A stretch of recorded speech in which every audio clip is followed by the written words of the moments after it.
அனைவருக்கும் வணக்கம். 2009ற்கு பிறகு தமிழர்களுக்கு பல்வேறு இன்னல்களும், துன்பங்களும் தொடர்ச்சியாக நடைபெற்றுக் கொண்டிருக்கின்றது. வடக்கு கிழக்கு தேசங்கள்ல பல ஊழல்கள், லஞ்சங்கள் தலைவிரித்து ஆடுகின்றன.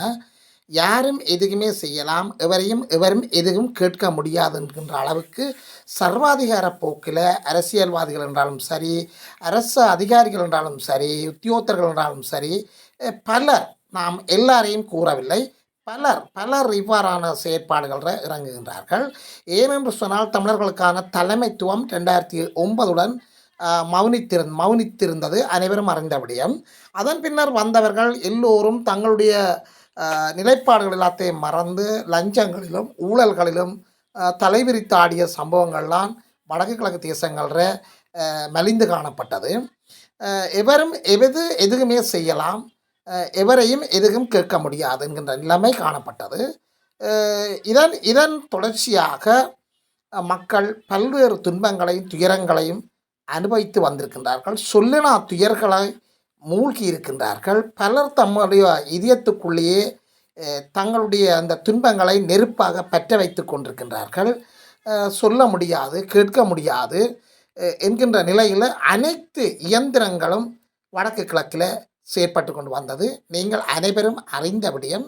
நீங்கள் பலர் அதற்குள் அனுபவித்திருப்பீர்கள், துன்பப்பட்டிருப்பீர்கள்.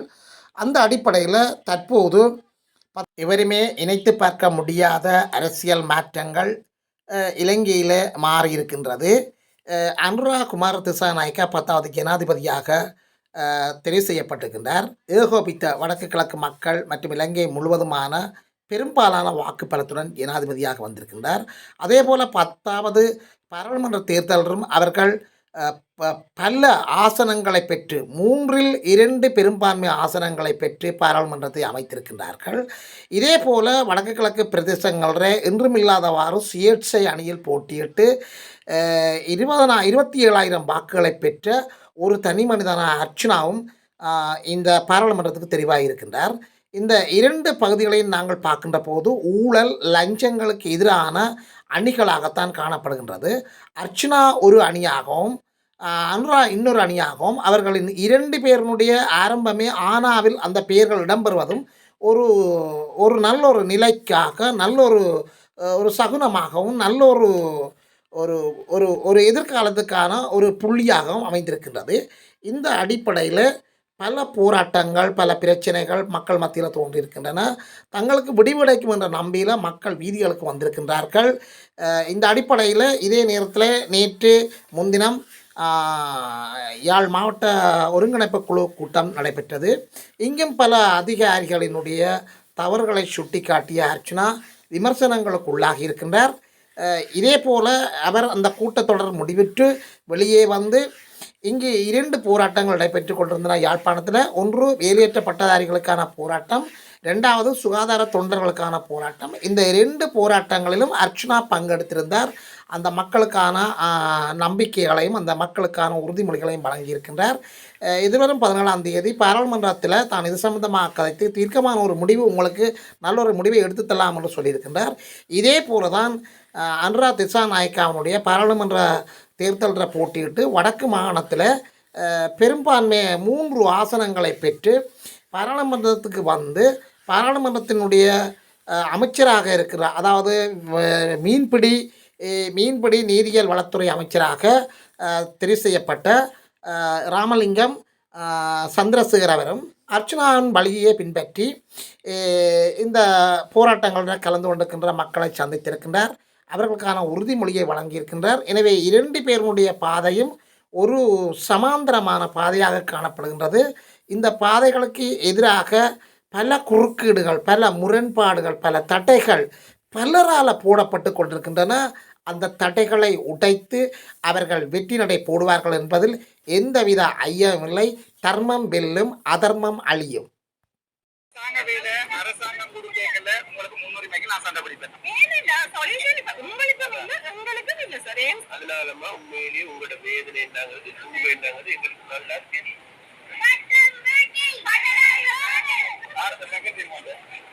எங்களோட கையில அப்பாயின்மெண்ட் வந்து ஆகணும். அதுக்கு நீங்க மட்டும்தான் பொறுப்பு. டைம் வேஸ்ட் ஆகணும்.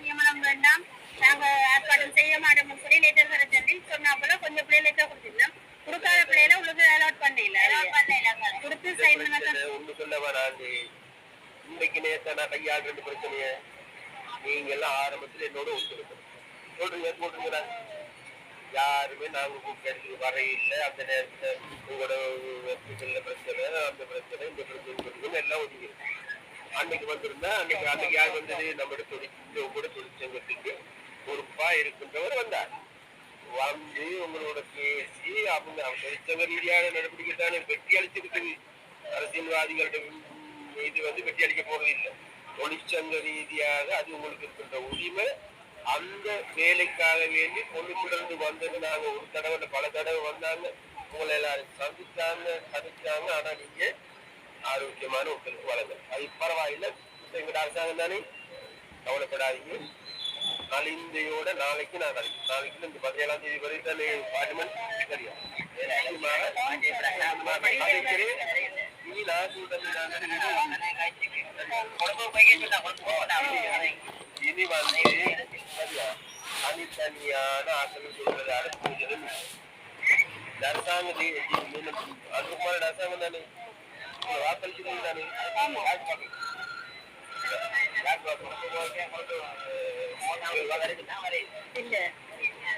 சாரி பரவாயில்ல வாக்களிச்சாலும் பரவாயில்ல வாக்களிச்சாலும் பரவாயில்ல அதெல்லாம் ஓகே சரியா இருக்கிறது நம்மள அரசாங்கம் அப்ப இந்த வேற யாரும் ஆட்சி வர போறது இல்லை அதனால உங்களோட பிரச்சனை தீர்க்க வேண்டியது நாங்க தான் சரியா அதனால வந்து எங்களோட ஒரு டைம் எடுத்துக்கொண்டு உங்களுக்கு யாரு தலைவர் இருக்காங்களா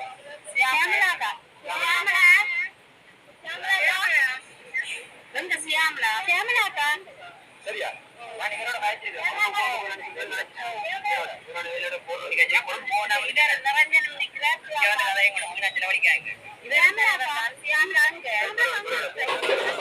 சரி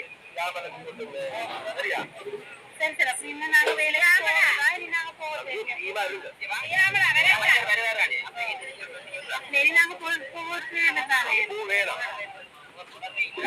எங்கிட்ட கேட்டிருந்தா கொடுக்க மாட்டேன் சரி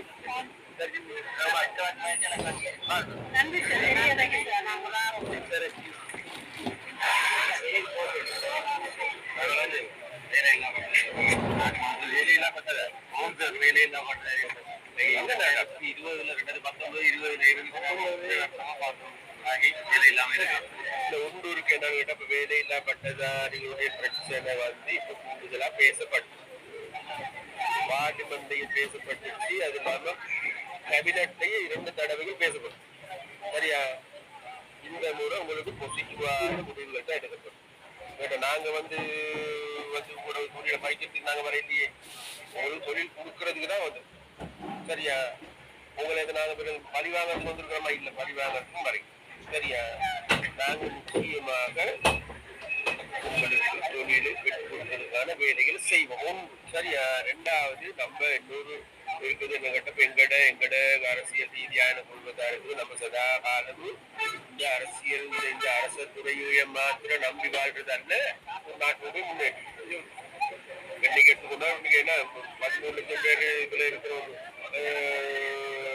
அரசு துறையில என்ன நம்மள 80 லட்சத்துக்கு மேல தனியார் துறையில அப்ப இன்னைக்கு முன்னாடியே நாங்க எல்லா துறையும் முன்னேற்ற நடவடிக்கை எடுக்கிறோம் சரியா நாங்க சிமெண்ட் ஆலை ஆரம்பிக்கிறதுக்கு போறோம் சரி அதுக்கான ரிசர்ச் போய் கொண்டிருக்குது அதுக்கு ஒரு சேமரை போட்டுக்கிறோம் அதே நேரத்துல ஒரு உப்பளத்தை நாங்க வேலைகள் ஆரம்பிக்க போறோம் அதற்கான வேலைகள் ஆரம்பிச்சு கொண்டிருக்குது கெமிக்கல் மரந்தன் கெமிக்கல் ஆரம்பிச்சிருக்கிறோம் அதுக்கான வேலைகள் போய் கொண்டிருக்குது அதே போன்று இந்த நோட்சி போன்ற நிறுவனங்கள் வேலைகள் ஆரம்பிச்சிருக்கோம் அப்ப நாங்க சில வருடங்கிட்ட நாங்க நாட்டு செய்ய வேண்டிய அனைத்து விதமான அபிவிருத்தி வேலைகளையும் நாங்க ஆரம்பிச்சோம் அந்த அபிவிருத்தி வேலைகள் கொஞ்சம் மேல வரக்கூட நிச்சயமாக தொழில் தேவைகளுக்கு நிறைய ஆட்கள் தேவைப்படும் நிச்சயமாக உங்களோட நாங்க இருக்கிறோம் 40 வயசுலயே ஒரு கவர்மெண்டும் வர வர ஒவ்வொரு ஆட்களுக்கு டைம் வேணும் ஒவ்வொரு நாட்டாவது உங்களுக்கு தெரியும் யாரும் தெரியும் தானே நான் ஒரு கேபினட் மினிஸ்டர் தானே, நாங்க மத்த ஆக்கள் மாதிரினா இல்லப்பா. சரியா?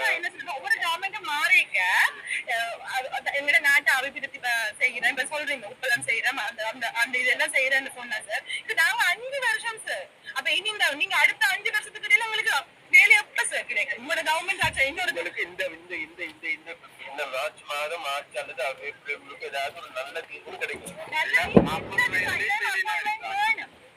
ஏனண்டா சொல்யூஷன் இப்ப உங்களுக்கும் இல்ல எங்களுக்கும் இல்ல சார் ஒவ்வொரு 5 வருஷம் சார் வரப்போகுது சார் ஒவ்வொரு 5 வருஷத்துக்கு ஒருக்கா வேலை நியமனங்கள் கொடுப்பீங்க அதுக்கும் போராட்டங்கள் வழியா தான் கூடுதலா அரசு நியமனங்கள் வந்து வழங்கி இருக்குது அந்த எங்களுக்கு தெரியாத வழியா தான் 5 வருஷமாக எங்களுக்கு அது கிடைக்கல என்ற வழியா தான் நாங்கள் மறுபடியும் இந்த வேலை எடுத்த கையால போராட்டம் செய்ய வேண்டி இருக்குது சார் சரியான அழுக வருது எப்படி நாங்கள் எங்களோட பிள்ளைகளை நம்பி இந்த துறையில படிப்பிக்க முடியும் எங்களுக்கு எங்களோட ஒரு சந்ததி இருக்கு அந்த சந்ததிகளுக்கு நாங்க பல்கலைக்கழகத்தை எப்படி நாங்கள் வழங்குறது உங்களோட வேதனமா எங்களுக்கு தெரியாமனா சரியா? எங்களோட சமூகத்துல நாங்க அரசாங்கத்துக்கு 1 மாசம் ஆகுது. நீங்க 1 மாசம் ஆகுது அதைத்தான் சொல்றோம் எங்களோட சமூகத்துல நாங்கள் சரி படிச்சுட்டோம் எங்களுக்கு தனியார் வேலைகளை நாங்க போறான்னு சொன்னாலும் என்ன சொல்லினா நீங்கள் படிச்சுட்டீங்க நாங்க ஒரு வேலையை தேடி போனாலும் உங்களோட கையில கிராஜுவேட் இருக்குது பட்டம் இருக்குது நீங்கள் இங்க வந்தா ஒரு வருஷத்துல உங்களுக்கு அரசாங்க நியமனம் வந்தா நீங்க போயிடுவீங்க அப்ப எப்படி எங்கள்கிட்ட வேலை செய்வீங்களா எங்களை இன்டர்வியூ எடுக்க செலக்ட் ஆகினோம் இல்ல அடுத்த இன்னொரு பிரச்சனை இருக்கு சரி நாங்கள் எங்களோட குவாலிபிகேஷனை நாங்கள் மறந்து நாங்கள் கேசியராவோ சூப்பர் மார்க்கெட்ல மேனேஜராவோ அப்படி நாங்கள் போனா என்ன கேட்கிறோம் நீங்கள் பட்டம் படிச்சுட்டு பிஏ முடிச்சுட்டு பிகாம் முடிச்சுட்டு என்ன நீங்க கேசியரா வேலை செய்றீங்க எங்க சமூகங்களை மட்டமா நினைக்குதுங்க அப்ப நாங்க அதுகளுக்கு எப்படி பதில் சொல்றோம் அதுக்கான காரணம் என்ன அப்படிங்கிற படிச்ச பிள்ளைகளுக்கான நாங்கள் வெளியே மூல காரணம் என்ன ஒவ்வொரு வருஷமும் பென்ஷனால போறீங்க பென்ஷனால இந்த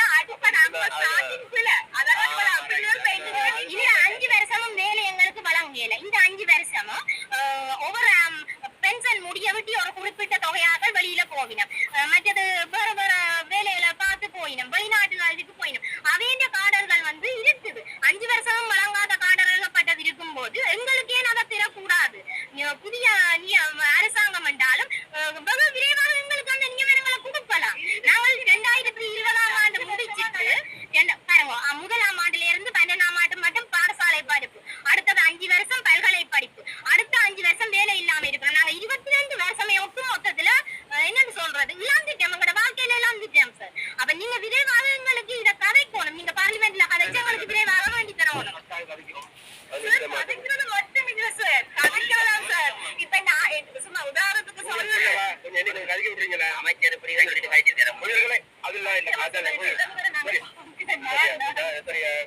வரைக்கும் இந்த நாட்டுல பட்டதாரிகளுக்கு தொழில் வாய்ப்பு யாரு தெரியுமா? தொழிற்சங்கங்கள் தானே, போராட்டம் தானே. அந்த போராட்டத்துல முன்னுக்கு இருந்தாங்கத்தான் சரியா? அதனாலமா உண்மையிலேயே உங்களோட வேதனை என்னங்கிறது துன்ப என்னங்கிறது எங்களுக்கு நல்லா தெரியும் சரியா? நாங்க அந்த அமைச்சர்கள் உங்களுக்கு பாக்குறது இல்லை, நாங்க உங்களோட அண்ணன்மார் தம்பிமார் தான் எங்களை பாரு சரியா? நான் கொஞ்சம் 14 சரியா? நிச்சயமாக இந்த பிரச்சனை அதெல்லாம் சொன்னேனே என்றைக்கும் இல்லாத 2 தடவை கேபினெட்ல பேசப்படும் சரியா? ஒன்று தெரியும் நம்ம உங்களுக்கு தெரியும் ஒரு தொழில் வாய்ப்பு 30,000-40,000 பேர் கொடுக்கணும் தானே எப்படியுமே கொடுத்த பிறகு முதல் மாசம் கொடுத்தோன்னு அடுத்த மாசம் எங்களுக்கு ஒரு தள்ளி அரசாங்கத்துல நிதி ஒதுக்கீடுறதுக்கான ஒரு முறை ஒன்று தானே உங்களுக்கு தெரியும் தானே? படிச்ச பிள்ளைகள் தானே வரவு செலவு திட்டம் அல்லது ஏதாவது குறைநெடுப்பு பிறையிடணும் கொண்டு வந்து அதை நிறைவேற்றி பார்லிமெண்ட் நிறைவேற்றி அதுக்கு ஒப்புதலை வாங்கி கொண்டு அதுக்கு பிறகு தானே கொடுக்கலாம். அதானே முறை அது முறைங்கிறது அதான் இதனால வரைக்கும் கடைபிடிக்க விட்ட முறை அது அப்பதானே எங்களோட கையில பொக்கெட்ல காசு இருக்குமா? அரசாங்கத்துக்கு பொக்கெட்ல காசு இருக்குமா? எதுக்குமே ஒரு முறை ஒன்று இருக்கு. அந்த முறையை நடைமுறைப்படுத்துறதுக்கு இப்ப ஆரம்பிச்சு அதனால கூடி சீக்கிரத்தில் உங்களுக்கு